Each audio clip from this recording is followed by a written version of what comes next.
lunch with Lyra. This is the last time I'm asking. Why is your daughter living in my home? My mother didn't raise her voice. She didn't need to.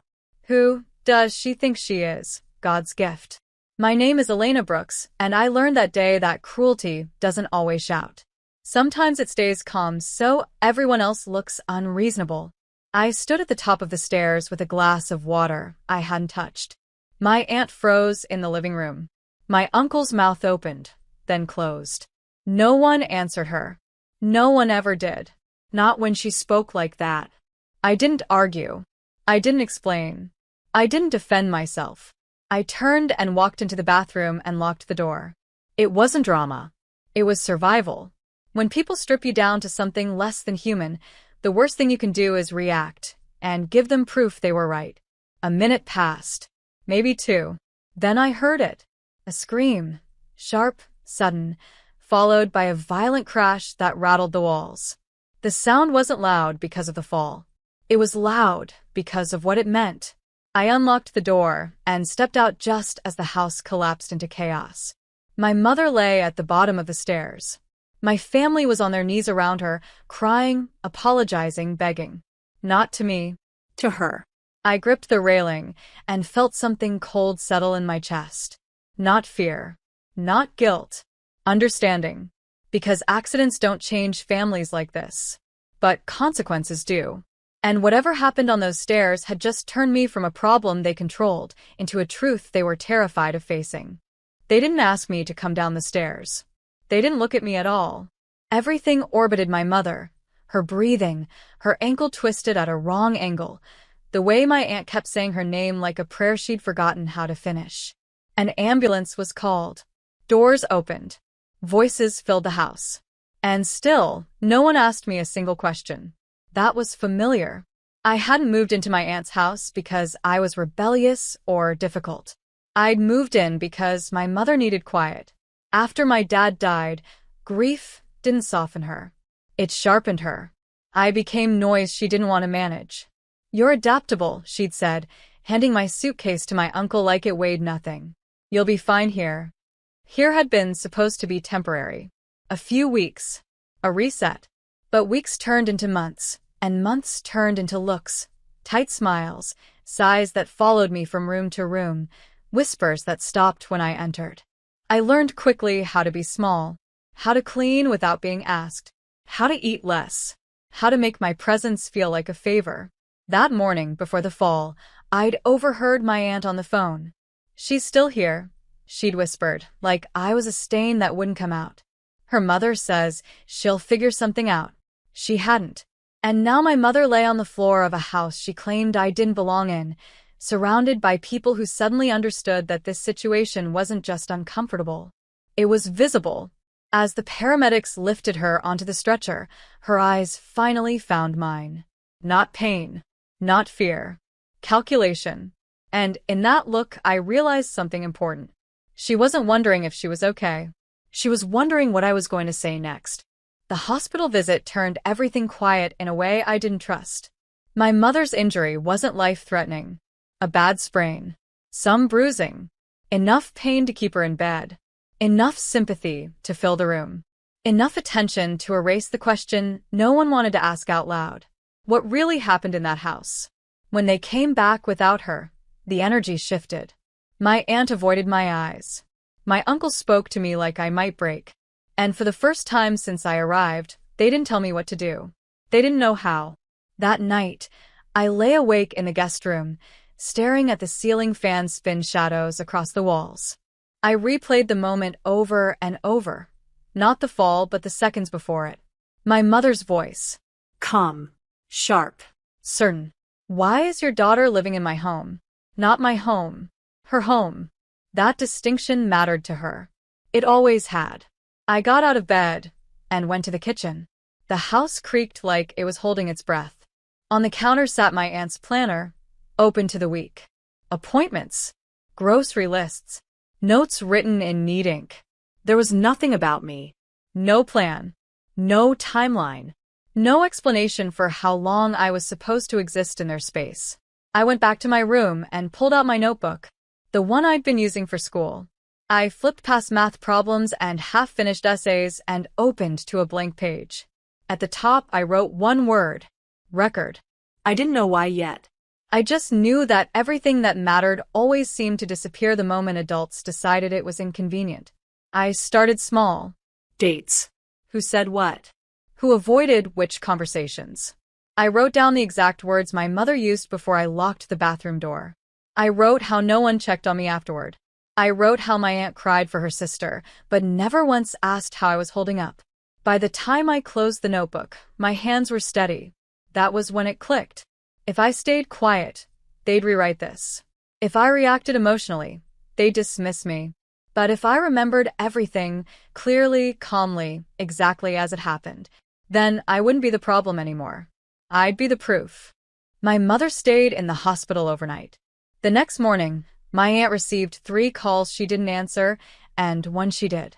I heard her voice from the hallway, tight, polite, pitched just high enough to sound cooperative. Yes, of course no. She's safe to where family. Family. That word had weight when it was useful and disappeared when it wasn't. By afternoon, someone knocked on the door. Not a neighbor. Not a delivery. A woman stood on the porch holding a folder against her chest, her badge clipped neatly to her jacket. She smiled in a way that didn't ask permission. "I'm here to follow up," she said.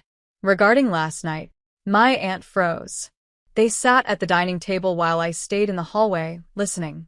The woman asked questions that didn't sound accusatory, but landed like they were measuring something invisible. How long has Elena been staying here? Is there a written agreement with her mother? Who is her legal guardian right now? Each answer came slower than the last. When the woman finally turned to me, her eyes were steady. Not suspicious. Not comforting. "Can you tell me what happened before the fall?" she asked. I thought about my notebook. About the word record. About how adults never believe feelings, but they respect details. So I didn't dramatize. I didn't cry. I repeated my mother's words exactly as she'd said them. The room changed. The woman nodded once and wrote something down. Then she asked another question, quiet, careful, surgical. "And how long have you felt unwelcome here?" I didn't answer right away. I opened my notebook and slid it across the table. She read. Slowly. Every page. When she finished, she closed it and looked at my aunt. "This situation isn't sustainable," she said calmly. "And it's already been noticed." That night, as my aunt sat on the couch staring at the TV without seeing it, I realized something chilling. I hadn't asked for help. Silence had done it for me. And once attention arrives, it doesn't leave empty-handed. My mother came home 2 days later with a soft brace on her ankle and a hard look in her eyes. She didn't ask how I was. She didn't even look at the stairs. She looked at the living room, the kitchen, the doors, at the people. "This is being taken out of context," she said, settling into a chair like she was reclaiming a throne. "You know how people talk." No one answered. She smiled thinly. "Do you realize how this looks?" There it was. Not "are you okay?" Not what happened. Just optics. Image. The story she'd tell if someone asked. "Family matters should stay private," she added, glancing at my aunt. "I never said you weren't welcome, Elena. You're twisting my words." I stood by the doorway, notebook tucked against my ribs. I didn't open it. I didn't need to. "You're making this bigger than it needs to be," she continued, voice syrupy now. "We gave you everything we could. You're too sensitive." Too sensitive. The phrase landed where it always did, right on the bruise she'd been pressing for years. I took a breath. "Come in. Come out." "You asked why I was living here," I said evenly. "You said it calmly. In front of everyone. That's not a feeling. That's a sentence." Her smile faltered. My uncle cleared his throat, then stopped. My aunt stared at the floor. Silence chose sides. My mother leaned forward. "You know how people twist things," she said. "We'll talk about this privately." I shook my head. No. Private is where words disappear. I finally set the notebook on the table. Not open. Just present. Her eyes flicked to it, and for the first time since the fall, she didn't look angry. She looked afraid. because she wasn't scared of what happened. She was scared of who might hear it next. The meeting didn't end with shouting. That's what scared her the most. It ended with the woman from the department closing her folder and saying, "We need to clarify something before we move forward." My mother straightened. "Of course. We're cooperating." The word cooperating sounded rehearsed. "This isn't about blame," the woman continued calmly. "It's about responsibility. And right now, responsibility is unclear." Unclear. Another word my mother hated. She tried again. I was injured. Emotions were high. Things were misunderstood. I watched the room while she spoke. Not her. The room. My aunt's hands were clenched in her lap. My uncle hadn't looked at my mother once since the notebook hit the table. Even the air felt different, less forgiving. "Before you respond," the woman said, turning slightly toward me, "Elena, are you comfortable sharing what you wrote after the fall?" This was the moment my mother looked at me the way she used to when I was little, warning, quiet, sharp. I opened the notebook. Not dramatically. Not fast. I read the date. The time. Her exact words. The silence afterward. The way no one checked on me. The way I learned to make myself smaller so I wouldn't cause problems. When I finished, no one spoke. Then the woman asked my mother one question. "Can you explain why none of this was addressed before someone got hurt?" My mother opened her mouth. Closed it. Tried again. "We didn't think it was that serious." That was it. No justification. No explanation. Just the truth she'd been avoiding. The woman nodded once and wrote something down. Slowly. Deliberately. In that moment, I understood something powerful. My mother wasn't losing control because I spoke. She was losing control because everyone else stopped protecting her. And once a room decides to listen, there's no way to take the story back. The shift didn't happen all at once. It happened quietly, like a door closing in a house you've lived in your whole life, only this time it locks. The woman from the department didn't raise her voice. She didn't threaten. She simply said, "For now, Elena will not be returning to unsupervised care under the current arrangement." My mother laughed once. A short, disbelieving sound. "You can't be serious." "I am," the woman replied. "This is temporary while we complete a full review." Temporary. That word finally broke something. My mother stood up too fast, wincing as she grabbed the back of a chair. "This is insane. I'm her mother." "And that's why this matters," the woman said evenly. No one rushed to defend her. No one softened it. My aunt didn't look relieved or angry, just tired. My uncle stared at his hands like they belonged to someone else. "You're all taking her side," my mother said, voice shaking now. "After everything I've done?" I didn't answer. I didn't need to. The woman slid a document across the table. Conditions. Supervision. Evaluations. Limits. Loss of control. Printed in black ink. "This isn't punishment," she said. "It's protection." My mother's eyes filled, not with guilt, but with shock. This wasn't the ending she'd rehearsed. There was no scene where she explained herself, and everyone nodded. No version where her authority restored itself. When she looked at me, it wasn't anger anymore. It was disbelief. Because she was finally realizing something terrifying. I hadn't ruined her life. I'd simply stopped carrying the weight of her choices for her. And once that weight shifts back where it belongs, it doesn't ask permission. We didn't leave in a rush. That surprised me. I'd always imagined moments like this would be loud. Arguments spilling into the street, someone chasing after me, shouting my name like they suddenly remembered it mattered. But instead, we walked out calmly. Shoes on. Notebook in my bag. The door closing behind us with a sound so ordinary it almost felt wrong. My mother stayed inside. She didn't follow. She didn't call out.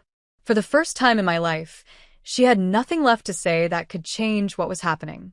Living somewhere else felt strange at first. Not unsafe, just unfamiliar in a quiet way. Mornings came with questions instead of assumptions. "Did you sleep okay? What do you want for breakfast?" No one praised me for being mature. No one expected me to disappear to make their life easier. And slowly, something inside me unknotted. There were supervised visits later. Short ones. Awkward ones. My mother spoke carefully then, like someone reading from a script she didn't believe in yet. Apologies floated around the room, soft and incomplete. I listened. I nodded. I didn't rush forgiveness. Because forgiveness, I learned, isn't something you give to make other people comfortable. It's something that happens after accountability. Sometimes, late at night, I think about the moment on the stairs. The words she said. The way I locked the bathroom door instead of answering. I don't replay the fall. I replay the choice. The choice to stop explaining myself. The choice to let the truth stand on its own. I didn't plan revenge. I didn't raise my voice. I didn't push anyone. I just refused to carry a lie that wasn't mine. And that turned out to be enough. So, if you're listening to this and you've ever been told to stay quiet for the sake of peace, ask yourself something honestly. Is it really peace? Or just silence that protects the wrong person?